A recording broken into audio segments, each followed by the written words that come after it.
దయచేసి అర్హులైన వాళ్ళందరికీ ఇయ్యండ్రి. ఎందుకంటే మొన్న ఒక ఆయన ఊరేసుకున్నాడు కట్కేసరి దగ్గర, అంతకుముందుకు ఒక ఆయన ఊరేసుకున్నాడు.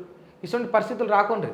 చాలామంది అంటారు రాకపోతే ఏమవుతుందిలే, ఒకరికో ప్రభుత్వం అన్నాక ఇంత పెద్ద ప్రభుత్వాల మిస్టేకులు కావా అంటారు. నువ్వు చేసే ఒక చిన్న పొరపాటు, నువ్వు చేసే ఒక చిన్న తప్పిదమైన సైను, నువ్వు చేసే ఒక చిన్న తప్పుడు మంజూరు ఇల్లుని చేసినప్పుడు ఏమైపోతుంది అంటే ఒక వ్యక్తి ప్రాణం పోతుంది. ఆ వ్యక్తి మీద తన భార్య ఆధారపడుతుంది, తన పిల్లలు ఆధారపడి ఉంటారు, ఎన్నో కలలు కానీ ఉంటారు కదా.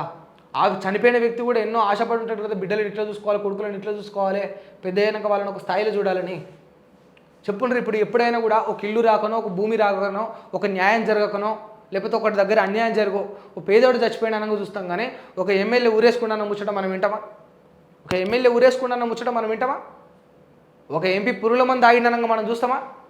ఏదో వీళ్ళే తప్పదాగి ఎన్నో కారు డ్రైవింగ్ కారణం చచ్చిపోవాలా, లేకపోతే ఆరోగ్యం క్షీణించి ఎట్లనో చచ్చిపోవాలి తప్ప ఎప్పుడు కూడా వీళ్ళు ఆత్మహత్యలకు పాల్పడరు. నువ్వు ఈ దేశం మొత్తంలో ఎక్కడైనా ఆత్మహత్య చూడు, ఒక కామన్ మ్యాన్, ఒక సామాన్యుడిదే ఉంటుంది.